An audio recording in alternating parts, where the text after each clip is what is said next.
Secretary Hegseth there saying that nobody was texting war plans. Given you were privy to this group chat, is that how you saw it? No, that's a lie. He was texting war plans. He was texting attack plans. When targets were going to be targeted, how they were going to be targeted, who was at the targets, when the next sequence of attacks were happening. I didn't publish this, and I continue not to publish it because it felt like it was too confidential, too technical, and I worry, honestly, that sharing that kind of information in public could endanger American military personnel. But no, they were plans for the attack. And they were texted before the attack. And there were things texted that you viewed as so sensitive, you did not even publish them in your report today. I made the decision that the technical aspects of this, including what kinds of weapons packages, the attack sequencing, and so on, that's not necessarily in the public interest. What's in the public interest is that they were running a war plan on a messaging app and didn't even know who was invited into the conversation. I mean, it's an obvious, ridiculous security breach. And, you know, he if you notice, he didn't actually answer the question. But his attempt at a denial also stood out to me because no one that I talked to at the White House today argued this or tried to say these were, you know, misconstrued or altered or this is not real. I mean, the National Security Council confirmed the veracity of it. The National Security Council, I asked various officials, including Pete Hegseth this morning, for comment. And the first question I had for everyone is this real? I wanted to make sure, obviously, before we go public, and say, are you sure that this is not a disinformation campaign run by a foreign state, a non-state actor of some sort, trying to target a journalist for reasons I couldn't explain? And they're like, no, this is apparently a real channel, and I appreciate them telling the truth about that, and we published. Did they seem alarmed when you reached out for comment? Probably is not the happiest day that they experienced in the White House so far, but they were professional about it.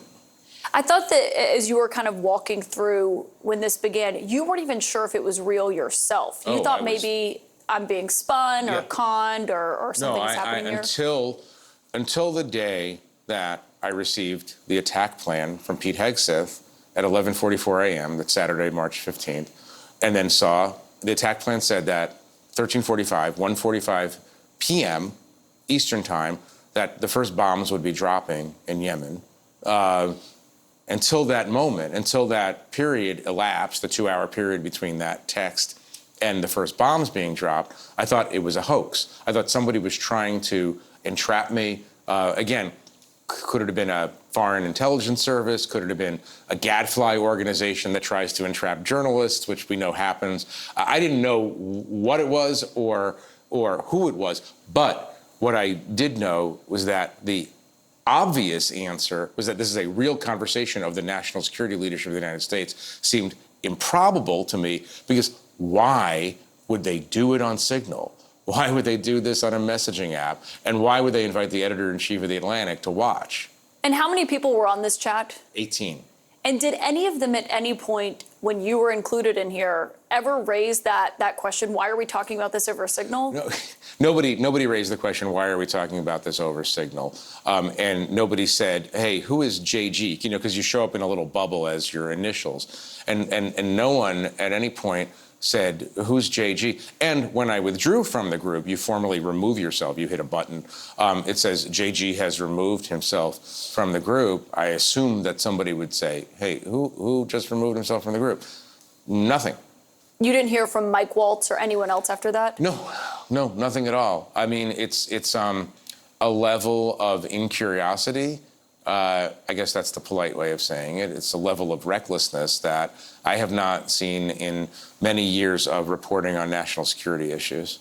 And so you eventually remove yourself from the chat. Right. Once I was sure that it was real. But after you've seen everything, I mean, you published these messages. Well, I don't know what I haven't seen since then. But yes, I removed myself and I started writing the story.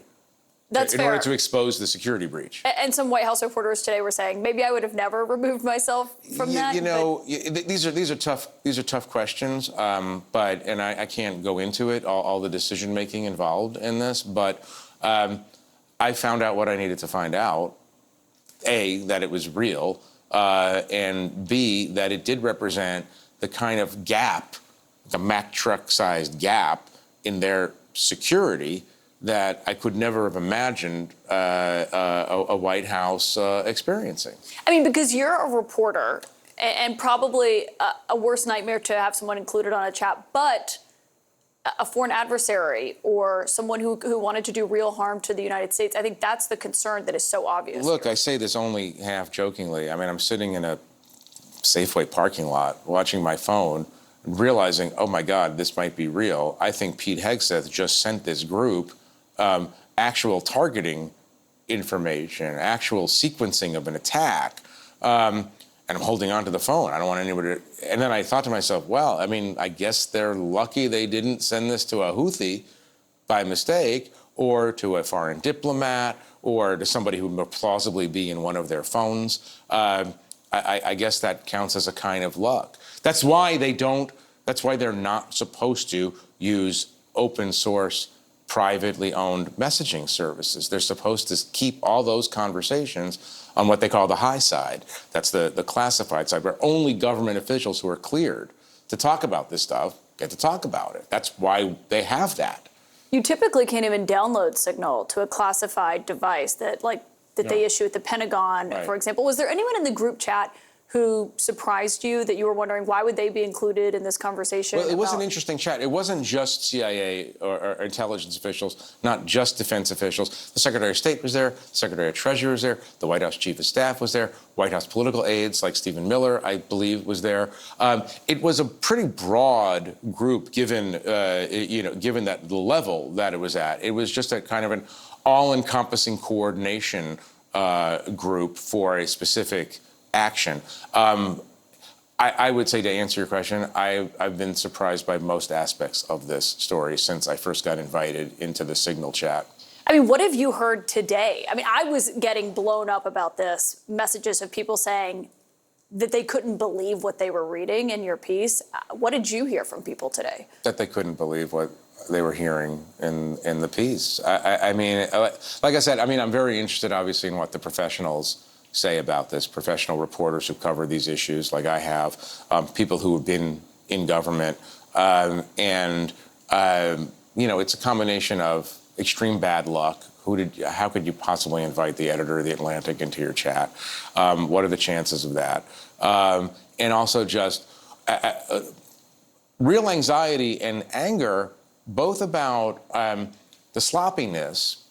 Remember, American service people were involved directly in this attack. It wasn't just standoff weapons fired from 1,000 miles away. But you can't just put out this kind of information and hope for the best. The other piece that people are upset about, and there's a lot of military people feel this way, is like, hey, we have guidelines about how we're supposed to handle sensitive information. We have to pass tests every year on this. We get punished if we leave something on a desk. We get punished if we don't put it in a safe. What's going to happen here? These guys are just chatting. They're sitting, on the weekends in their homes, at stores, at restaurants, on their phones, and what's going to happen? They're wondering if there's a couple of, a double standard. Well, what did you make of the argument that, which we keep hearing from officials, this revealed the thoughtful and deliberative process that they went through? Because there was disagreement over how to proceed, which I want to ask you about in a moment. But what did you make of that, saying this actually just reveals how this process works? It does. It does. I mean, that was part of the interesting part of the reporting for me, was that, oh, wow, we just found out that J.D. Vance really disagrees with the president on this particular issue. J.D. Vance made a compelling argument.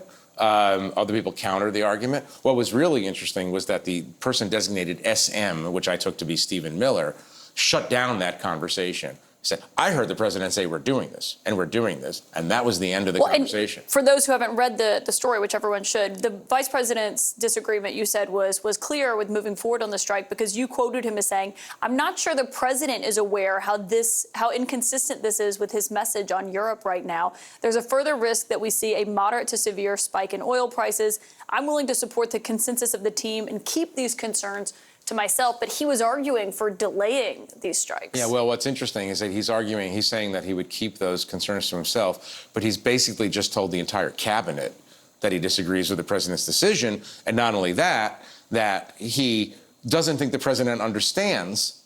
That's pretty heavy. Doesn't think the president understands the consequences and ramifications.